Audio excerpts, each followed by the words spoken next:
Oi, eu sou a Grazi e esse é o 15 Minutos com a Bíblia.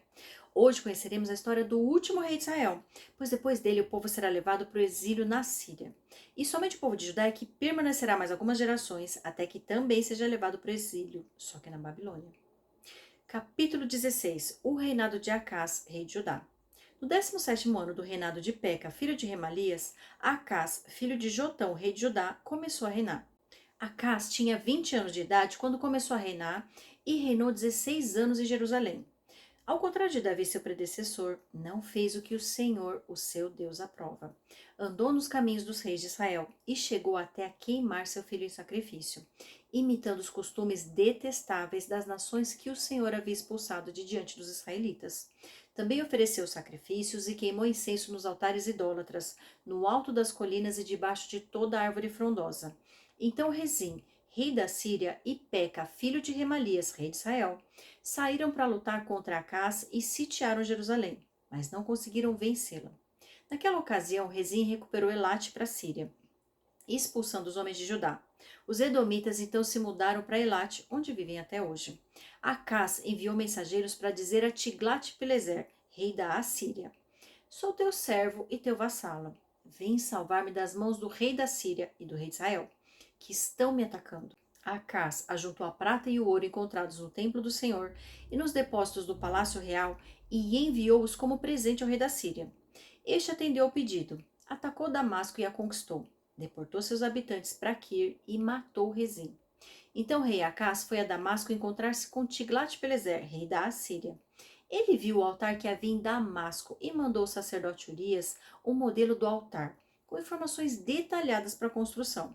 O sacerdote Urias construiu um altar conforme as instruções que o rei Acás tinha enviado de Damasco, e o terminou antes do retorno do rei Acás. Quando o rei voltou de Damasco e viu o altar, aproximou-se dele e apresentou ofertas sobre ele.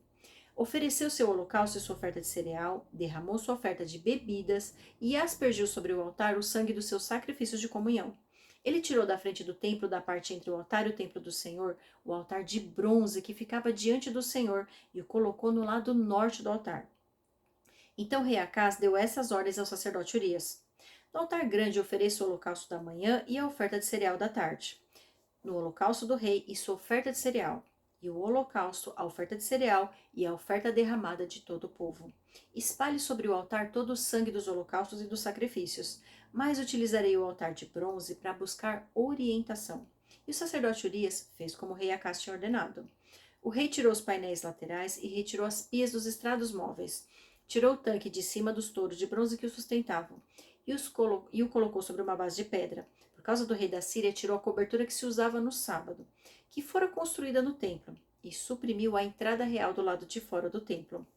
Os demais acontecimentos do reinado de Acás e suas realizações estão escritos nos registros históricos dos reis de Judá. Acás descansou com seus antepassados e foi sepultado junto a eles, na cidade de Davi. Seu filho Ezequias foi o seu sucessor.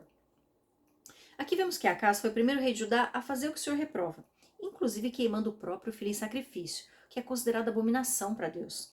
Quando foi atacado pelo rei da Síria e de Israel, recorreu ao rei da Assíria, o qual socorreu.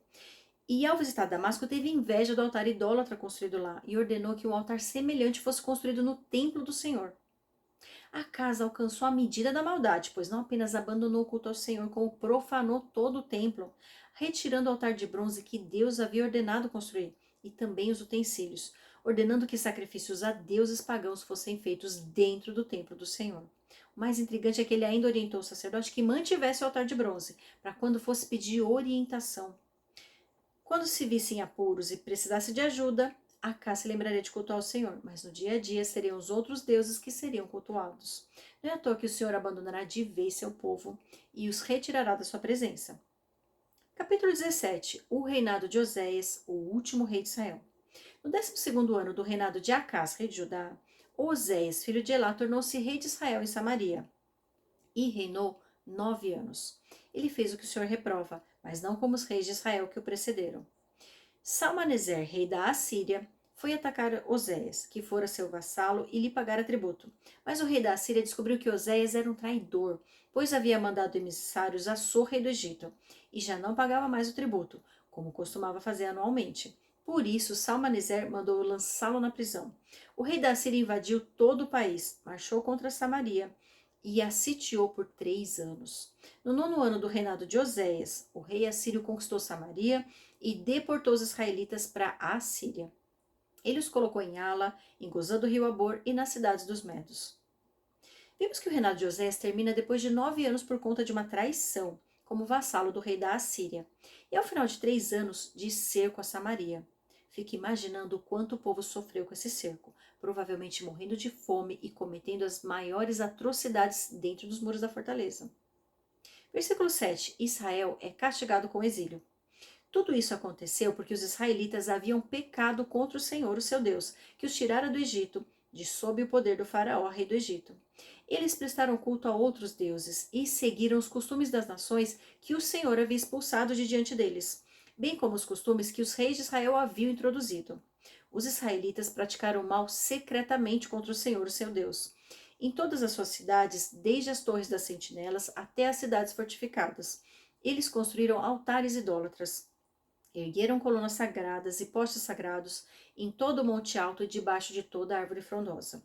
Em todos os altares idólatras queimavam incenso, como faziam as nações que o Senhor havia expulsado de diante deles. Fizeram males que provocaram o Senhor à ira, prestaram culto a ídolos, embora o Senhor houvesse dito: não façam isso. O Senhor advertiu Israel e Judá por meio de todos os profetas evidentes. Desviem-se de seus maus caminhos, obedeçam às minhas ordenanças e aos meus decretos, de acordo com toda a lei que ordenei aos seus antepassados que obedecessem, e que lhes entreguei por meio de meus servos os profetas.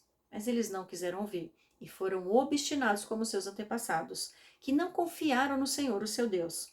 Rejeitaram seus decretos, a aliança que ele tinha feito com seus antepassados e as suas advertências. Seguiram ídolos inúteis, tornando-se eles mesmos inúteis. Imitaram as nações ao seu redor. E, embora o Senhor lhes tivesse ordenado: não as imitem. Abandonaram todos os mandamentos do Senhor, o seu Deus, e fizeram para si 2 ídolos de metal na forma de bezerros e o poste sagrado de Azerá. Inclinaram-se diante de todos os exércitos celestiais e prestaram culto a Baal. Queimaram seus filhos e filhas em sacrifício. Praticaram adivinhação e feitiçaria e venderam-se para fazer o que o Senhor reprova, provocando-o à ira. Então o Senhor indignou-se muito contra Israel e os expulsou da sua presença. Só a tribo de Judá escapou. Mas nem ela obedeceu aos mandamentos do Senhor, seu Deus. Seguiram os costumes que Israel havia introduzido. Por isso o Senhor rejeitou todo o povo de Israel. Ele o afligiu e o entregou nas mãos de saqueadores, até expulsá-lo da sua presença. Quando o Senhor separou Israel da dinastia de Davi, os israelitas escolheram como rei Jeroboão, filho de Nebate, que induziu Israel a deixar de seguir o Senhor e o levou a cometer grande pecado. Os israelitas permaneceram em todos os pecados de Jeroboão e não se desviaram deles, até que o Senhor os afastou da sua presença, conforme os havia advertido por meio de todos os seus servos, os profetas. Assim, o povo de Israel foi tirado de sua terra e levado para o exílio na Assíria, onde ainda hoje permanecem. Aqui vemos que tudo o que aconteceu a Israel foi por conta do mal que praticaram. E creio que tudo pode se resumir a uma palavra: desobediência.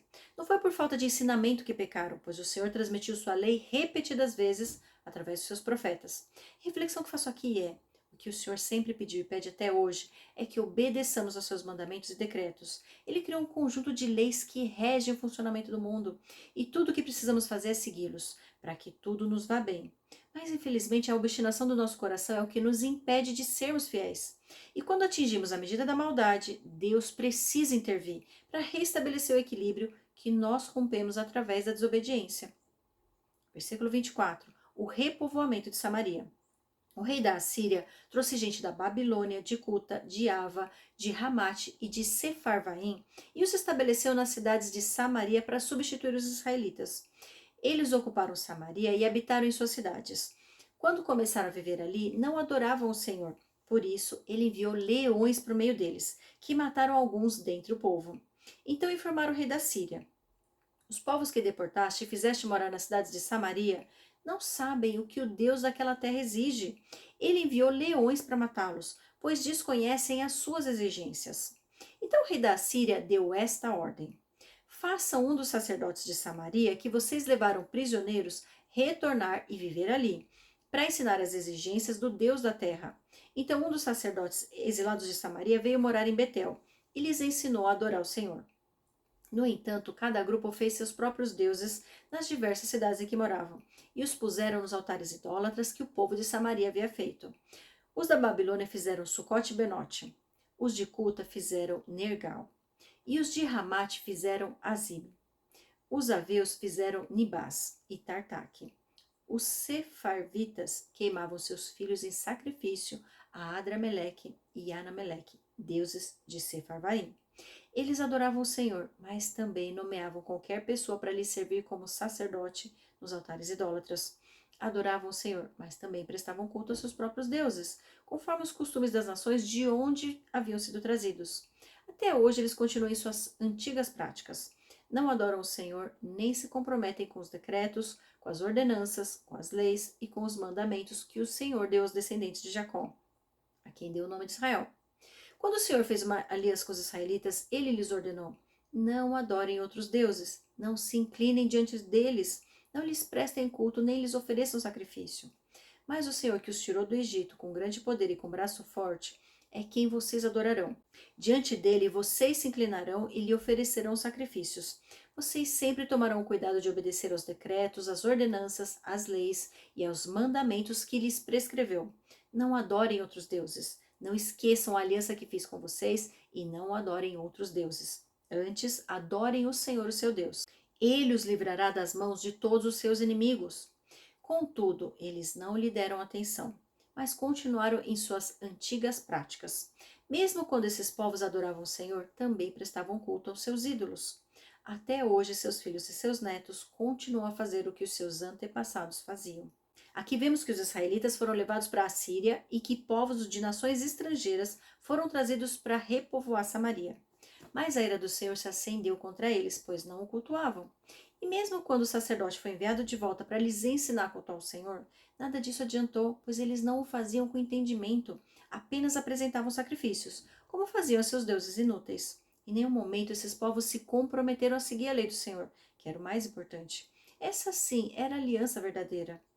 É triste pensar que o povo escolhido, que viveu uma época de fartura, prosperidade e felicidade, na época de Salomão, acabou sendo oprimido e expulso da terra que o Senhor lhe dera, tudo por conta de sua desobediência. Ainda acompanharemos o reino de Judá, que sobreviverá mais algumas gerações na terra prometida. Eu te vejo no capítulo 18.